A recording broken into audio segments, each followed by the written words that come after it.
This is Hillcross Primary School in the London Borough of Merton. Is he going to be in the washing basket? Julie Bowen is a teaching assistant at the school working with special needs children. No. Because he's learning just basic. Here she's learning about some special needs software from fellow teaching assistant Jenna Ranjan, with Deputy Head Julian Greenfield sitting in on the session. So they select one of They those. select whatever they think is suitable. He's also the CPD coordinator at the school. One of the most important things about any school is it's a learning environment for everybody. So it's not just the children, but obviously all the stakeholders. But under my remit very much as CPD coordinator, the important part of that is obviously the staff. And as we all know, one of the best ways of learning anything or consolidating the learning is actually to teach it to someone else. Click on that, I agreed. This is how it works for numeracy. Right. So from Julie's point of view, Yeah. if she's trying to put something together for, say, Georgia and Emmy, Yeah. she can actually access the same folder that you've just shown us. I created for my own use. She can create her own folder. They just have to look for the beginning sound.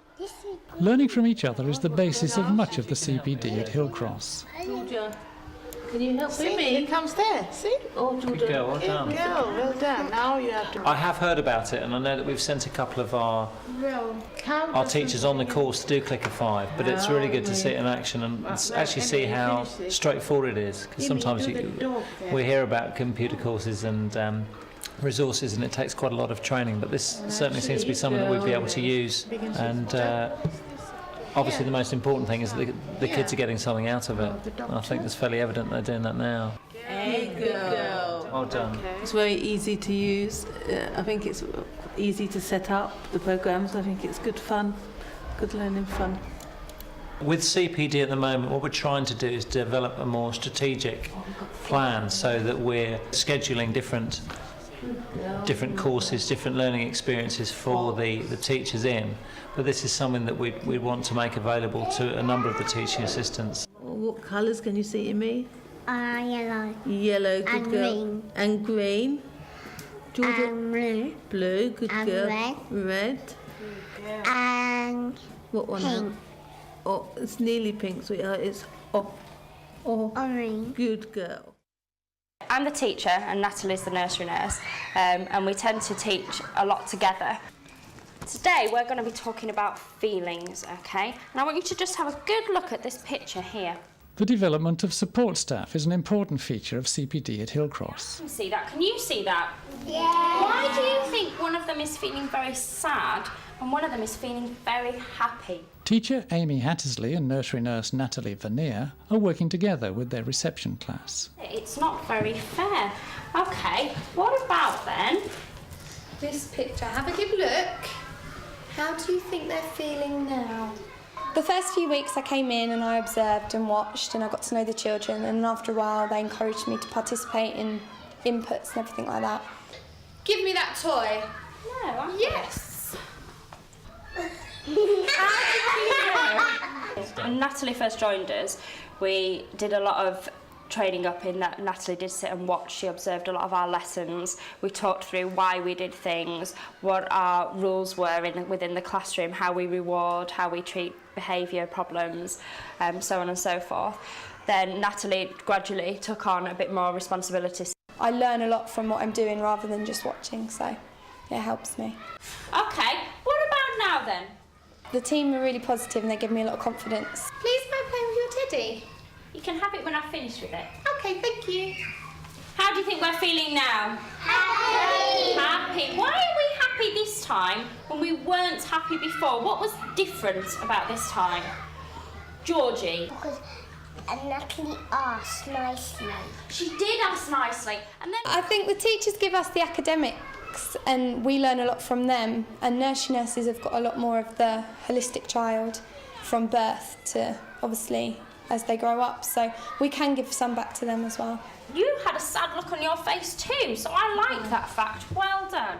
I couldn't have done that on my own, and Natalie couldn't have done it on her own, so we did the two of us together. Means that we had a much better teaching practices for the children, and we can give them a much more all-round style of learning because we can use the visual, audio and the kinesthetic. I really like that. Thank you, Alex. Should we go play? The important message there is that, you know, the main teachers, be they lead teacher or a less experienced, they can learn from one another, and obviously most importantly so do the children as well. I'm going to choose Mikey today. Would you like... Tanya Doig is another reception teacher at Hillcross, and she too works with a nursery nurse, Marie Day. I think just from observing the teachers and working with the teachers, you learn from each other. Have a look at our picture, Mikey. What is it? A dog. Are you sure it's a dog? Very sure? Right. I think it's a reciprocal process. The teachers learn just as much from us as we learn from them. So this morning we are going to play a game similar. Officially I'm a nursery nurse and I help support the teachers in the classroom. I think here the boundaries between being a teacher and a nursery nurse are very blurred, but in other schools the boundaries are quite defined in that the teacher will take total responsibility for the class, but here we all take responsibility for the teaching. I think it's important that we take on board that they have expertise that we haven't got, and we need to learn from one another and respect one another and give each other as much responsibility as we can, because I think with more responsibility people start doing more. Many CPD sessions at Hillcross take the form of informal discussions between colleagues. Reception teacher Tanya, who is also the school's literacy coordinator, is meeting Year 2 teacher Kay Davis. How the children achieve during the sets, where our strengths are, where our possible weaknesses are. They're discussing the implications of the latest Key Stage 1 SATs results. I mean, we talked about that phonic thing as well, isn't it? I mean, because of the reading is such an important impact from the reception, the phonic scheme is got to be... The PIPs. Yeah, but that is something that's been changed as well, hasn't it? So you'll probably see the impact now in the next year, because we only started PIPs in reception last year. Okay. So that's it's going to make current a big year difference. one, and it's going to be next year's year 2. So the PIPs is going to have a big impact. Good. That sounds good. So it's our level 1 and working towards it. We need to That's just the one. work on. I mean, 2C and level 1 is our really focus point. Our target group is this two. So we're obviously extending children or not. Yes. We just need to work with this group here. So I mean, we know the target group. So next year, when they go up to year 3, then we know which group we know we have to be targeting targeting those children. That children, yeah. Basically, what we need to target is sentence structure. Yeah. And I think that has to go through from reception year 1 and year 2. It has to be, I think we have to make that our focus, sentence structure and punctuation. Yeah, absolutely. Do you agree? Yeah, Do you think from nursery reception up? What Tanya did in the basic work during the foundation stage, we build on there and then we move on. But sometimes some children, they cannot catch up with the speed we are going. So then I have to go back to Tanya. And what do you think? How we go through from here? This is our target group. Any good ideas, especially she's a literacy coordinator.